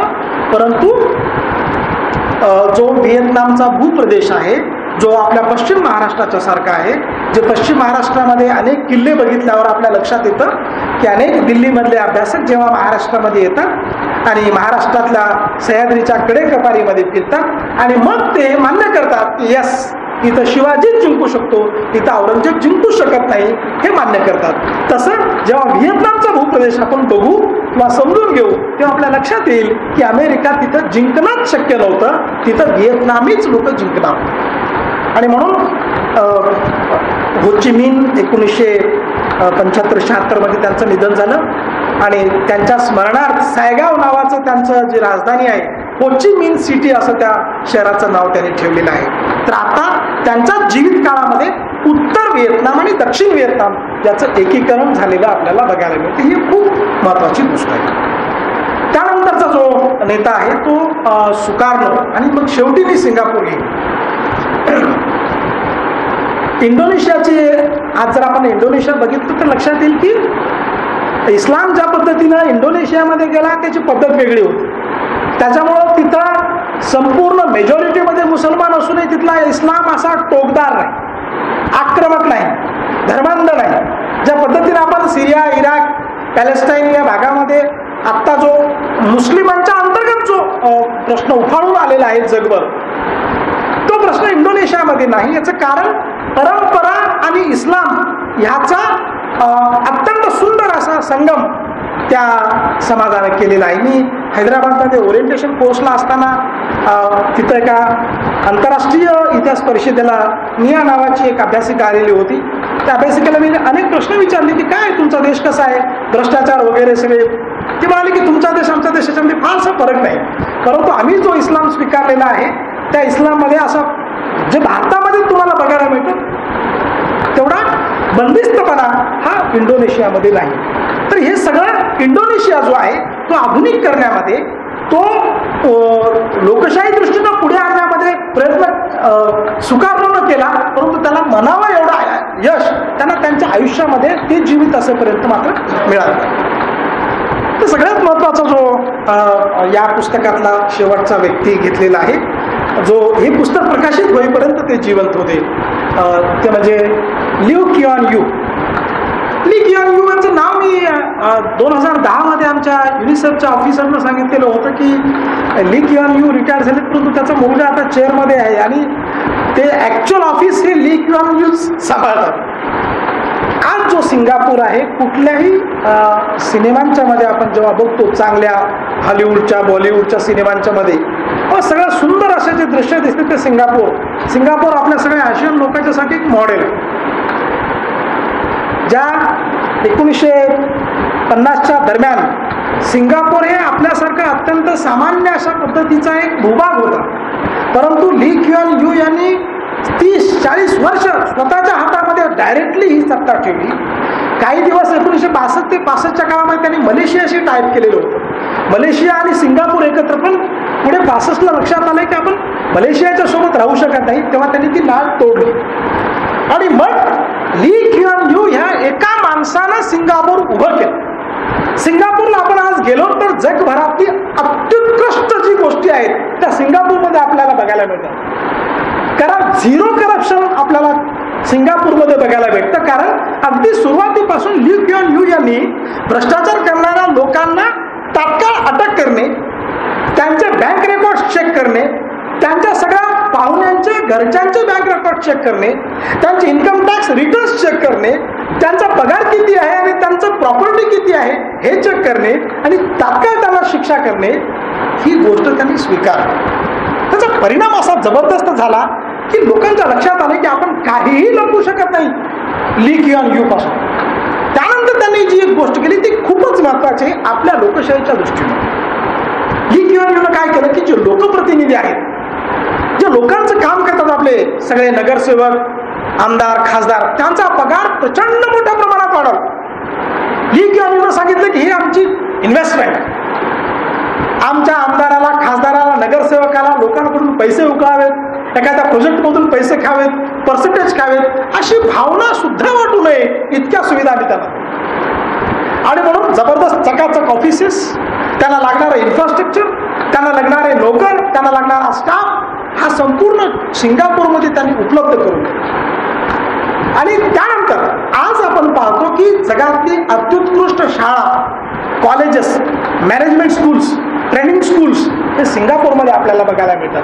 याचं कारण चीनमध्ये, सिंगापूरमध्ये ज्या पद्धतीनं ली क्युआन यू यांनी आपल्या देशामध्ये कोणीही या तुम्ही आमच्या कायदा व सुव्यवस्थेला धक्का न लावता, आमच्या राजकारणामध्ये हस्तक्षेप न करता जगातला कोणताही माणूस इथे येऊ शकतो. Unless and until you should not interfere in our politics, in our, आमच्या व्यवस्थेला धक्का न लावता तुम्ही या, तुम्ही राहा, आमच्या सुविधांचे फायदे घ्या, इथं नोकऱ्या करा, पैसे कमवा, काय करायचं ते करा, परंतु आमच्या राजकारणामध्ये तुम्ही शिरायचं नाही. ह्या एका अटीवर जगभरातली उत्तम अशा पद्धतीचं इन्फ्रास्ट्रक्चर ली क्युआन यूनं उभं केलं. आणि ली क्युआन यूचं एक स्वप्न होतं, आपण त्याला आपण तिसरं जग म्हणू, थर्ड वर्ल्ड मधून फर्स्ट वर्ल्ड मध्ये अनडेव्हलप्ड राष्ट्रांच्या मधून डेव्हलप्ड राष्ट्रामध्ये जाणं, याच्यासाठी म्हणून ली क्युआन यूनं आपली टीम उभी केली. या पुस्तकामध्ये जो लेख त्यांनी दिलेला आहे त्या लेखामध्ये ली क्युआन यू सोबत जे अप्रकाशित राहिलेले आहेत लोक, त्यांची पण त्यांनी यादी दिलेली आहे की ज्याच्यामधून भारतातले 2 अधिकारी आहेत जे सिंगापूर घडवण्यामध्ये ज्यांचा खूप महत्त्वाचा वाटा आहे, खूप महत्त्वाचा रोल आहे. तर या सिंगापूर आज जो उभा आहे, सिंगापूरमध्ये गेल्यावर आपल्याला कधीही वाटत नाही की आपण आशिया खंडामध्ये आहोत, आपल्याला वाटते की आपण युरोप, अमेरिकेमध्ये आलेलो आहोत. इतक्या उत्तम दर्जाच्या सगळ्या गोष्टी त्यांनी सिंगापूरमध्ये उभ्या केलेल्या आहेत. आणि म्हणून सिंगापूरमधलं इन्फ्रास्ट्रक्चर, सिंगापूरमधली पाणी व्यवस्था, सिंगापूरमधली मार्केटिंग, सिंगापूरमधली इंडस्ट्री, जिथं काही पिकत नाही, ज्याची मार्केटिंग आणि ज्याचं बँकिंग व्यवहार, यावर हा सगळा सिंगापूर उभा आहे. आणि म्हणून हे सर्व जे 11 नेते आहेत हे आशिया खंडाला ज्यांनी खऱ्या अर्थानं उभं केलेलं आहे असं आपल्याला म्हणायला पाहिजे. त्यामध्ये मला असं नेहमी वाटत होतं की जपानचा एखादा नेता का नाही घेतला. याही पुस्तकामध्ये रामचंद्र गुहांनी त्याचा उल्लेख केलेला आहे की एका बाजूला हॉरिझॉन्टल अशा पद्धतीचा विकास हा जपानचा चालू आहे आणि एखादा व्यक्ती असा मोठा होतो असं जपानचं कधी घडत नाही. संपूर्ण जनताच अशी मूव्ह होत असते. आणि हा जो सगळा जपान आहे, दुसऱ्या महायुद्धाच्या नंतर प्रचंड मोठं अमेरिकेचं आर्थिक मदत जपानला लाभलेली आहे. आणि म्हणून जपानचा असा एखादा व्यक्ती पुढं न आल्यामुळं आपण त्या व्यक्तीचं नाव घेतलं नाही असं रामचंद्र गुहांचं म्हणणं आहे. मला अनेक असं वाटतं की गमाल नासेर यांचं नाव घ्यायला हरकत नव्हती. इजिप्त जे आज घडते आहे, आज जो इजिप्त आहे त्या इजिप्त घडण्यामध्ये गमाल नासेरचा खूप महत्त्वाचा वाटा आहे. त्याच्याशिवाय बेन गुरियन, इस्रायलचे जे सुरुवातीच्या दुसऱ्या महायुद्धाच्या नंतर ज्यांनी खऱ्या अर्थानं इस्रायल उभा केला, ज्यांनी नकाशावर आणलं, ज्यांनी त्याचं पूर्ण कल्पना मांडली, ते बेन गुरियन हे सुद्धा या पुस्तकामध्ये असायला पाहिजे होते. याच्याशिवाय आयातुल्ला खोमेनी सारखा व्यक्ती ज्यांनी पूर्ण देश त्यांचा बदलला, त्या आयातुल्ला खोमेनींना पण याच्यामध्ये घ्यायला हवं होतं. पण पृष्ठांच्या मर्यादा, त्या विषयावर अधिकारवाणीनं लिहिणाऱ्या व्यक्तींची मर्यादा, या सगळ्यांमुळं कदाचित त्यांनी या पुस्तकामध्ये त्याचा समावेश केलेला असेल. पण मला सातत्याने हे पुस्तक वाचल्यावर असं वाटलं की आपण अजून डिटेल माओबद्दल वाचायला पाहिजे, डेंग झियाओपिंग बद्दल वाचायला पाहिजे, चान लाय बद्दल वाचायला पाहिजे, चियांग काय शेक बद्दल वाचायला पाहिजे. आणि मला सगळ्यात महत्त्वाचा जो आकर्षित केलेला जो विषय आहे तो म्हणजे ली क्युआन यू. जर सिंगापूर घडवणं आश्चर्य, तुम्ही जर यूट्यूबवर बघितला त्यांची भाषणं, त्याला भारताच्या एका पत्रकारांना विचारलं की तुम्ही भारतावर जर राज्य केलात तर भारत तुम्ही कसा घडवाल, असा प्रश्न त्यांनी ली क्युआन यूला विचारला. तर त्यांनी सांगितलं की आमचा देश केवढा, तुमचा देश केवढा आणि तुमच्या देशाचा आकार किती, तुमच्या देशाच्या 350 भाषा आहेत, डायलेक्ट्स 5000 आहेत आणि लोकसंख्या केवढी मोठी आहे तुमची, त्याच्यामुळे आमच्या पद्धतीनं तुमच्या देशाचा विकास होणार नाही. पण एक सांगतो असं ते म्हणाले की जर भ्रष्टाचारावर जर आपण उत्तम क्वालिटीचा ध्यास जर तुमच्या लोकांनी घेतला, उत्तम क्वालिटीचा ध्यास, एक्सलन्सी इन एव्हरीथिंग, कोणतंही काम करा, तुम्हाला दिलेली जबाबदारी तुम्ही जर एक्सलंटपणे मांडला तर एक सिंगापूर नाही तुमच्या देशामध्ये. त्यांनी फार चांगलं सांगितलं. त्यांनी काय सांगितलं की तुमच्याकडे कमीत कमी 100-500 सिंगापूर तयार होऊ शकतात. अनेक जे मेट्रोपॉलिटन सिटीज आहेत तुमचे, ते एका अर्थानं सिंगापूरच आहेत. त्या म्हणजे मुंबईसारख्या, मुंबई, ठाणे जे महानगरपालिका आहेत महाराष्ट्रामधले, त्या महानगरपालिकांनी जरी अशा पद्धतीनं आमचा म्हणजे सिंगापूरचा आदर्श घेतला तर तुमच्याकडे सिंगापूर निर्माण व्हायला काय हरकत नाही, असं ली क्युआन यू त्यांच्या एका इंटरव्ह्यूमध्ये म्हणाले. आणि म्हणून एक पुस्तकाचं काय रोल असतं असं मला स्वतःला वाटतं की परिचय करून देताना हे पुस्तक वाचलं पाहिजे असं लोकांना वाटलं पाहिजे. आणि वाचणाऱ्याला एखाद्या माणसाबद्दलची अधिक माहिती आपण वाचली पाहिजे असं त्यांना वाटलं पाहिजे. आणि म्हणून जेव्हा हे पुस्तक मी असा विचार करतो की अमेरिकेचा एक माणूस वाचला हा पुस्तक की मेकर्स ऑफ मॉडर्न एशिया, हे जर अमेरिकेच्या माणसाने वाचलं तर अमेरिकेच्या माणसाला नक्कीच असं वाटेल की आपण इंदिरा गांधीबद्दल अधिक वाचायला पाहिजे, महात्मा गांधीबद्दल अधिक वाचायला पाहिजे. आणि ही जी उत्सुकता असते ती उत्सुकता या संपादित ग्रंथाची खूप महत्त्वाचं असं एक मूल्य असतं, एक महत्त्वाचा रिझल्ट असतो. आणि म्हणून मला असं वाटतं की आपण पंडित नेहरूंच्याबद्दल 1-2,000 पेज वाचू शकत नसेल भले, परंतु उत्तम लेखकांनी उत्तम अशा पद्धतीच्या अभ्यासातून जर एखादा 30 पेजचा लेख लिहिला असेल तर मला वाटतं जे काम 2,000 पेजेस करू शकतात तेच काम असे 30 पेज सुद्धा करू शकतात. म्हणून 11 जे महत्त्वाचे आशियाचे मेकर्स आहेत त्या 11 लोकांना 300 पेजेसच्या मर्यादेमध्ये बांधणं ही एक संपादकाची खूप महत्त्वाची कमाल आहे, ही त्यांनी केलेली आहे. आणि म्हणून आज तुम्ही एवढ्या मोठ्या संख्येनं इथं उपस्थित राहिला, हे ऐकला, आणि ह्या ऐकल्याच्या नंतर तुमच्यापैकी जर कोणाला वाचले की आपण ली क्युआन यू वाचावं, डेंग झियाओपिंग वाचावं, माओ वाचावा किंवा सुकार्नो वाचावा, जुल्फिकार अली, कारण पाकिस्तान म्हणलं की आपल्याला वाटतं की हा शत्रू राष्ट्र आहे, ह्यांचं काय वाचलं पाहिजे. तर असं न करता यांच्याबद्दल एक डिटेल माहिती आपण अभ्यासावी असं जर वाटलं तर हे या बुक क्लबच्या उपक्रमाचा खूप मोठं यश आहे असं मला स्वतःला वाटतं. आणि बेनझीर भुट्टो सारखी बाई जुल्फिकार अली भुट्टो स्वतःच बर्कलेमध्ये आणि ऑक्सफोर्डमध्ये शिकलेले, म्हणून बेनझीर भुट्टो ही सुद्धा युरोपमध्ये शिकलेली महिला आहे. आणि एक महिला बिना मूर्ख्याचं राजकारणामध्ये 10-12 वर्ष गाजवते, शेवटी पाकिस्तानात तिचा खून करावा लागतो, याच्यापेक्षा वाईट अवस्था काय असू शकते. आणि म्हणून मला असं वाटतं की हे आशियाचे टायगर्स आहेत, हे मेकर्स नाहीत, हे टायगर्स ऑफ एशिया असं या पुस्तकाचं नाव कदाचित ठेवलं असतं तर तेही काही चुकीचं राहिलं नसतं. मला इथं बोलण्याची संधी दिली आणि खूप दिवसापासून ह्याच पुस्तकावर मी बोलावं असा आग्रह आमचे परमस्नेही डॉक्टर अभय दातार यांचा आग्रह होता. आणि म्हणून मी ह्याच पुस्तकावर 3 दिवस माझे राखीव ठेवले आणि माझ्या अभ्यासातून हा वेळ काढून त्याला दिला. आणि तुम्ही एवढ्या मोठ्या संख्येनं ऐकायला आलात त्याबद्दल मला खूप आनंद वाटत आहे. इथं बोलण्याची संधी दिल्याबद्दल मी संस्थेचे खूप खूप आभारी आहे. धन्यवाद sir. The floor is open for questions and comments. कोणाला काही विचारायचं असेल तर त्या पुस्तकाच्या अनुषंगाने याच्यावर निश्चित चर्चा व्हावी. कोणाला काही प्रश्न असतील तर त्याची उत्तरं अर्थात डॉक्टर चेडे देतील.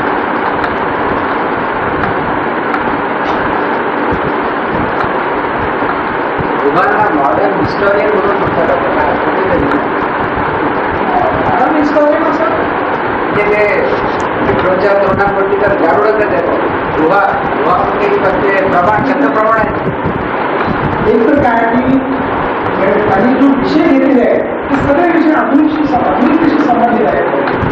दुसऱ्या महत्वाच्या नंतरचे जे सगळे नेते आहेत तेच त्यांनी घेतलेले आहेत आणि त्यांना असं वाटतं की ह्याला रिलेव्हन्स आहे, ह्याला एक मूल्य आहे, वाचकांचं एक मूल्य आहे. आणि आत्ता आमच्या लोकांमध्ये आहे कदाचित त्याच संस्थेमध्ये हा उपक्रम आणि घ्यायचा विचार आहे. उपक्रमाचा असा आहे की आत्ता जी तरुण पिढी आहे कॉलेजमध्ये जाणारी त्या तरुण पिढीला गांधीबद्दल काहीच माहिती नाही, ते नेत्याबद्दल माहिती पण धर्मपालाबद्दल काहीच माहिती नाही त्यांना. तर त्यांना एक पंतप्रधानाची सिरीज अशी एबीपी न्यूजने केलेली होती आणि एबीपी माझ्याला सिंहासन नावाचा कार्यक्रम केला होता. तसं अनेक पंतप्रधानांच्या बद्दलची लेक्चर सिरीज आम्हाला पण घ्यायची.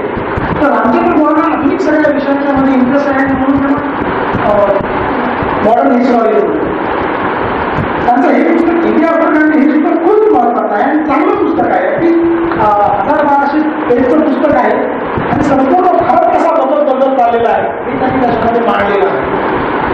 आणि इमॅजिनिंग इंडिया या पुस्तकामध्ये नंतर विवेकानंद यांनी सुद्धा रामचंद्र गोळाचा संदर्भ अनेक ठिकाणी दिलेला आहे. एक इतिहास माओचे जे कल्चरल रेव्होल्युशन आहे फार मोठं चॅप्टर आणि तिथे सेकंड टर्ममध्ये ते निर्माण झालं. कारण पहिल्यांदा ते घेतलेलं नाही बेसिक, कारण पहिल्यांदा बेसिक शेतीवर त्याला विचार केला, परंतु नंतर जर दुसऱ्या टर्ममध्ये कल्चरल डेव्हलपमेंट आणि ते दोन्ही विषय होते ते सुसंगत कसे ठेवावे हा त्याच्यासोबत होता. आणि म्हणून सोशल स्ट्रक्चरला बदलण्यासाठी जे त्यांना कल्चरल त्याचा फार किती मुलाम ऍक्च्युली यांची जी मर्यादा आहे त्याच्यामध्ये आणि एकच आहे की मला तुम्हाला सांगितलं वाचत असताना मला स्वतःला असं वाटलेलं आहे की मी बीएला असताना कधी कधी चिंता पेपर अभ्यासासाठी मिळतात आणि बीएची मुलं जेवढा अभ्यास करतात तेवढाच मी पण केलेला आहे. पण मला असं स्वतःला वाटतं की आपण बीएला हा पेपर ठेवावा आणि आपण बीएला अभ्यास करावा चिंता अभ्यास. आणि जसं तुम्ही म्हणाला तसं मलाही एक क्युरिओसिटी निर्माण झाली आणि जेव्हा माझ्या सगळ्या लेखनाच्या उपक्रमामधून मी जेव्हा मुक्त होईल तेव्हा नक्की माओ एकदा डिटेल आपण वाचला पाहिजे. चीन एकदम समजून घेतला पाहिजे. सगळ्यांचे मित्र आहे टेक्चर सोडवणे आता चीनमध्ये डिझिंगमध्ये आहे ते जेव्हा येतील महाराज भारतामध्ये तर आपण त्यांच्याकडून हा चीन खऱ्या अर्थानं समजावून घेऊ प्रत्यक्ष अनुभव त्यांचे समजावून घेऊ. माया सुद्धा त्याचे बऱ्यापैकी चीनचं एक कारण आहे की चीन हा एकसुरी समाज आहे. भाषा खूप वेगळ्या आहे खूप जास्त भाषा आहे त्याच्यामुळे हा मुद्दा त्यांना घालावा लागत नाही. आपल्याकडे हे प्रोजेक्ट करायचं म्हणजे लोकशाही पद्धतीने लोक रस्त्यावर विरोध करतात हे सगळं करून लोकांचं अभिव्यक्ती स्वातंत्र्य मान्य करून आपण सगळा विकास साधत असतो. तिथे लोकांना अभिव्यक्ती स्वातंत्र्यच नाही आणि त्याच्यामुळे त्यांनी जो विकास केलेला आहे तो रशियाच्या मार्गाने केलेला विकास आहे. प्रश्न म्हणण्यापेक्षा एक छोटंसं कुतूहल आहे. 11 लोक आहेत 11 लोकांवर 11 लेख आहेत. 11 लेख जे आहेत ते त्याच देशामधल्या लेखकांनी लिहिलेले आहेत का? म्हणजे उदाहरणार्थ तुम्ही आता सिंगापूरच्या नेत्याबद्दल बोलला तर तो लेख सिंगापूरमधल्याच माणसाने लिहिलेला आहे का? अगदी त्या देशातल्या त्या विद्यापीठातल्या टॉपचा जो अभ्यासक आहे तो त्यांनी निवडले. ही सगळ्यात जमीनची बाजू आहे. समजा जुल्फिकार अली भुट्टो आहे तर पाकिस्तानच्याच विद्यापीठामध्ये अभ्यासिकेनं हा लेख जुल्फिकार अली भुट्टोसाठी लिहिले. त्याच्यामुळे आपण म्हणू शकत नाही की तिसऱ्या माणसाने लिहिला आणि चुकीची माहिती लिहिली. भारत युनिव्हर्सिटी काय आहे की समजा लिंक बद्दल हा जो लेख लिहितो तर लेखक काही ठिकाणी लिंक इथं चुकलं तिथं चुकलं हा लिहितो परंतु मी लिंक तर दुसऱ्या माणसाचं काही बघलेलं नाही. त्याच्यामुळे दुसऱ्याच्या बाजूने ज्ञान खरं असं मला समजलं पाहिजे. जुल्फिकार अली भुट्टो बद्दल सुद्धा ज्या महिलेनं लिहिलं तर दुसरं मी काही वाचलेलं नाही. दुसरं वाचलं असं इंदिरा गांधी बद्दल मी 4-2 पुस्तकं वाचली नेहरू बद्दल वाचली गांधी बद्दल वाचली त्याच्यामुळे मला म्हणता येतं की आमच्या दुकानात इथं चुकलं हे बरोबर नाही हा त्यांचा मत चुकीचा असं म्हणू शकतो. परंतु इतर लेखकांच्याबद्दल मी म्हणू शकत नाही कारण डेंग झियाओपिंग माओ वगैरे लिहिले त्यांच्याच विद्यापीठातल्या लोकांनी लिहिलेलं आहे परंतु थर्ड पार्टी करून मी काही वाचलेलं नाही आणि त्याच्यामुळे कदाचित आता मला त्याच मर्यादेमध्ये बोलावं लागेल. या पद्धतीने माहिती की या पुस्तकाच्या अनुषंगाने विचार करत असताना आणखी काही लोकांचे आणखी काही जी नेते आहेत पेशंट आहेत त्यांचा समावेश केला पाहिजे म्हणणं आहे ते बरोबर आहे. परंतु ही जी 11 नेते आहेत त्यांनी निवडली त्यांना आपण मराठी विषय मराठी विषय तर या 11 लोकांमध्ये काय 11 लोकांमध्ये काय काय कुठली गोष्ट कॉमन आहे की ज्या आधारे आपल्याला त्यांना ओव्हरऑल विचार करत असताना सगळ्यांमध्ये एक सूत्र खूप महत्वाचं आहे की पूर्ण आशिया खंड हा प्राचीन आहे. त्या सगळ्यांच्या समस्या कॉमन काय आहे की निरक्षरता दारिद्र्य वैज्ञानिक दृष्टिकोनाचा अभाव कॉमन समस्या सगळ्यात आणि मग सगळ्यांना वैज्ञानिक दृष्टिकोनाकडे कसं घेऊन जाता येईल. साक्षरता शिक्षणाची समस्या सगळ्यांची कॉमन समस्या आहे. इंडस्ट्रियलायझेशनची कॉमन समस्या आहे. मार्केटिंगची कॉमन समस्या आहे. राजकीय दृष्ट्या लोकांची जागृती अजिबात नाही. राजकीय दृष्ट्या लोक जागृत नाही लोकांचे अधिकार माहित नाही कर्तव्य माहित नाही. ह्या सगळ्यांच्या बद्दल लोकांना जागृत करणे ही या सगळ्या नेत्यांच्या मध्ये कॉमन अशा पद्धतीची गोष्ट आहे. बरेच रिव्ह्यू वाचताना असं लक्षात आलं की हा पुस्तक हिस्ट्रीपेक्षा पॉलिटिकल इकॉनॉमीवर फार जास्त भर देतं असं प्रत्येक रिव्ह्यूमध्ये वाचलं. तुमच्या कथनानंतर तुम्ही जसं सांगितलं मुलांनी जसं सांगितलं की या पुस्तक वाचल्यानंतर या 11 लोकांबद्दल आणखीन वाचण्याची इच्छा निर्माण होईल. तसंच तुमच्या वक्तव्यानंतर मलाही या पुस्तकाबद्दल वाचण्यात इंटरेस्ट आहे. पण तुमच्या पूर्ण वक्तव्यात व्यक्तिचरित्राबद्दल जास्त माहिती आली पण पॉलिटिकल इकॉनॉमी हा हा जर पुस्तकाचा बेस असेल तर त्याबद्दल जर तुम्ही आम्हाला थोडं मार्गदर्शन केलं तर बरं होईल. कारण सरांनी जो प्रश्न विचारला, माझं असं मत आहे की ह्या सगळ्या 11 नेत्यांमध्ये 2 गोष्टी कॉमन आहेत. एक त्यांचं नॅशनलिझम आणि दुसरं त्यांचे इकॉनॉमिक रिफॉर्म्स. म्हणजे असं माझं मत आहे. आपण थोडं प्रकाश टाका. अगदी बरोबर आहे. नॅशनलिझम आणि इकॉनॉमिकल रिफॉर्म्स या दोन्ही गोष्टी खूप महत्त्वाच्या आहेत. या मी अगोदर सांगितलेल्या गोष्टीप्रमाणे त्याची मर्यादा काय आहे की एखाद्या माणसाचा विचार असा सेपरेटली सांगता येणं यांची एक मर्यादा आहे. तर एखाद्या व्यक्तीचं सेपरेट मत सांगत असताना त्याचं एकूण जीवनाचं बॅकग्राऊंड काय काय आहे हे सांगत त्यांना सांगावं लागेल. कारण नवीन राजकारणात कोण लीड किंवा यू काहीच माहिती नाही. त्याचं बॅकग्राऊंड माहिती, त्याचं एज्युकेशन कुठं झालं माहित नाही. त्याचं माव आहे, चाइल्ड आहे, हेल्थ गव्हर्नमेंट आहे, या सगळ्या लोकांचं जपानमध्ये एज्युकेशन झालेलं आहे. जपानमध्ये त्या काळामध्ये 35,000 लोक शिकत आहेत चीनमधून तो. तर जपानमध्ये जी आधुनिक निर्माण झालेली आहे ती त्यांच्या डोक्यामध्ये घेतलेली आहे. तर त्यांच्या जीवनामध्ये काय काय घडामोडी चालू आहे. आता शेरखा शेठची पत्नी ही ख्रिश्चन आहे, युरोपियन आहे, ख्रिश्चन धर्म त्यांनी स्वीकारलेला आहे. शेरखा शेठ हे आपल्याला समजणार नाही. त्याच्यामुळं रामचंद्र गुहाने त्यांच्या हे लेख घेत असताना त्यांचं एकूण चरित्राचं रेखाटन लेखकांना वाचकांना माहीत असावं. त्यांचा बर्थ आणि डेथ त्या दरम्यान त्यांनी काय महत्वाचं केलेलं आहे त्यावर जास्त प्रकाश टाका. तुम्ही जे म्हणाल की इकॉनॉमिक आणि पॉलिटिकल हा भाग जास्त आहे, पण त्याची काय आहे की प्युअरली पॉलिटिकल आणि इकॉनॉमिक लिहायचं म्हटलं तर या 20-30 पेजेसमध्ये खूप मर्यादा आहे. आणि म्हणून त्याच्यामध्ये 2-4 पेज त्यांचं जीवन, 1-2 पेज त्यांच्या जीवनाचं लिगसी काय आहे, त्याने काय मागे ठेवलं, आणि मग 10-12 पेज त्यांनी केलेले कार्य. त्यापैकीही 4-5 जे पेज आहेत त्यांचं पूर्ण जीवन म्हणजे पंतप्रधान म्हणून. अजून या 11 लोकांचं वैशिष्ट्य काय की ते पॉवरमध्ये आहेत. सगळेच लोक पॉवरमध्ये आहेत. सगळ्या लोकांच्या हातामध्ये सत्ता आहे आणि 20-30 वर्ष त्यांनी सत्ता गाजवलेली आहे. आणि आपल्या सत्तेच्या माध्यमातून काय परिवर्तन करता येईल म्हणजे बोलायचं काम नाही, तर केलं काय. आणि म्हणून तुम्ही जे म्हणालात की माझ्या बोलण्यापासून जे राहून गेले 2 मुद्दे, नॅशनलिझम आणि इकॉनॉमिकल रिफॉर्मशी, थोडं सगळं